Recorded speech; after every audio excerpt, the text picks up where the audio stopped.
Assalamualaikum warahmatullahi wabarakatuh. Selamat pagi, siang, sore, dan atau malam. Seperti biasa, saya sapa kawan semua dari balik video ini. Kesempatan kali ini kita masih membahas seputaran koin bimetalik. Apa dan seperti apa yang akan dibahas? Ayo simak videonya hingga selesai. Koin seringkali diproduksi dengan desain yang sangat menawan, menampilkan seni dan kerajinan yang luar biasa. Banyak koin, baik klasik maupun modern, menampilkan ukiran yang rumit dan detail artistik yang mencerminkan estetika kala itu, dan koin adalah salah satu bentuk seni yang dapat dimiliki. Di sisi lain, mengoleksi koin adalah cara untuk menghargai keindahan dan kreativitas manusia dalam menciptakan barang-barang yang tidak hanya fungsional tetapi juga berharga secara artistik. Mungkin saja belum banyak yang tahu bahwa gagasan dasar dari koin bimetalik sebenarnya bukanlah hal yang baru, yang dianggap oleh banyak orang sebagai salah satu prototipe koin bimetalik. Paling awal berasal dari tahun 1730, ketika sebuah token perak dengan sumbat tembaga di tengahnya dicetak di Cologne, Jerman. Namun, satu abad sebelumnya, yaitu apa yang dikenal sekarang dengan nama koin Rose Farthing Inggris, dari tahun 1625 sampai 1649, masa pemerintahan Raja Charles ke-1, telah memiliki sisipan berbentuk baji dari kuningan ke dalam tembaga sebagai alat pencegah pemalsuan. Sepanjang abad ke-19 dan ke-20, berbagai negara telah mencetak banyak token dan medali, namun koin bimetalik pertama yang digunakan secara luas di zaman modern adalah koin 500 lira yang diterbitkan oleh pemerintah Italia pada tahun 1982. Saat ini, lebih dari 117 negara telah menerbitkan koin bimetalik, dan jumlahnya terus bertambah.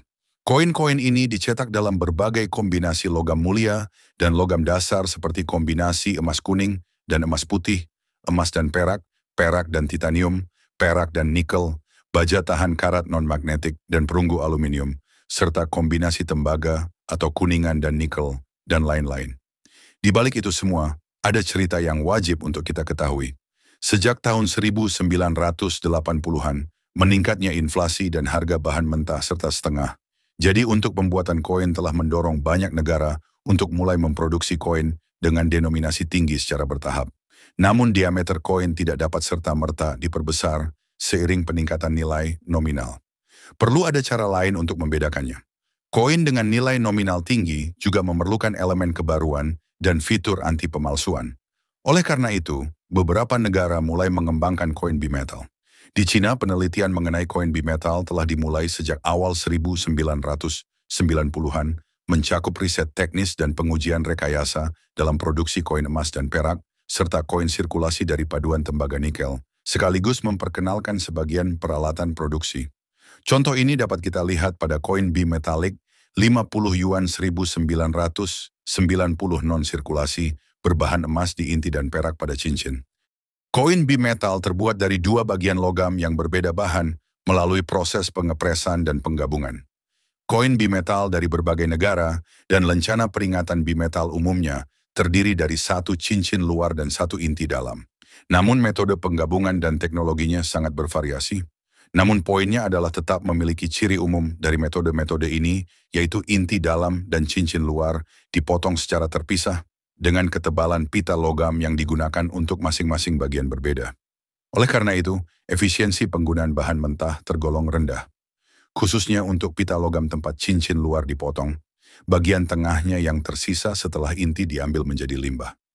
Rasio pemanfaatan bahan hanya sekitar 40,55%, sedangkan rasio gabungan dari dua jenis material hanya sekitar 52%. Selain itu, cincin luar dan inti dalam disatukan dengan cara pengepresan yang dapat menyebabkan kemungkinan terlepas. Kekuatan ikatan keduanya secara langsung memengaruhi reputasi dan masa pakai produk. Untuk membuat sambungan lebih kuat, umumnya dibuat alur atau tonjolan pada permukaan silinder inti, dalam atau bagian dalam cincin luar. Proses pada permukaan silinder ini tergolong rumit, dan untuk membuat alur atau tonjolan, diperlukan peningkatan ketebalan inti yang menimbulkan limbah logam tambahan. Oleh karena itu, proses yang ada tergolong rumit dan material cenderung terbuang. Pada akhirnya, memilih dua jenis pita logam yang berbeda warna namun dengan ketebalan yang sama, menggunakan metode pencetakan di mana cincin luar dan inti dalam saling menutupi. Potongan dasar cincin luar dari dua jenis logam dipotong bersamaan, dan bahan inti dari cincin luar yang telah dipotong menjadi dua jenis dasar inti logam. Saat dasar tersebut diproses pada bagian tepi dan permukaan, bagian tepi datar dan bagian atas bawah dari cincin luar dibuatkan flensa, yaitu terlihat sebagai tonjolan melingkar di sekitar tepi inti dalam, yang berfungsi untuk memperkuat sambungan antara kedua bagian logam tersebut.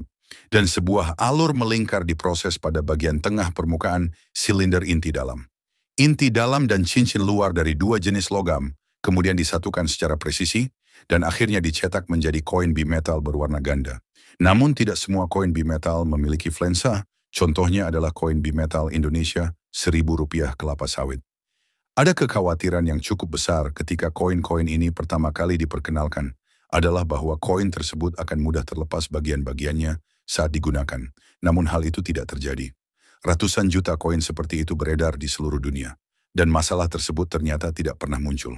Saya sendiri, secara personal, mengoleksi koin bimetal. Ada yang telah berusia di atas 30 tahun. Koin tersebut masih sangat kokoh.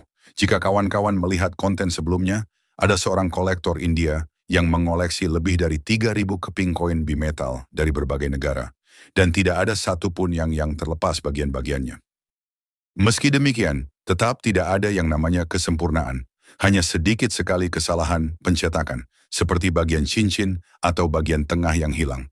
Contohnya pada tahun pertama penerbitan koin $2 bergambar beruang kutub Kanada yang sempat menjadi berita utama di World Coin News kala itu.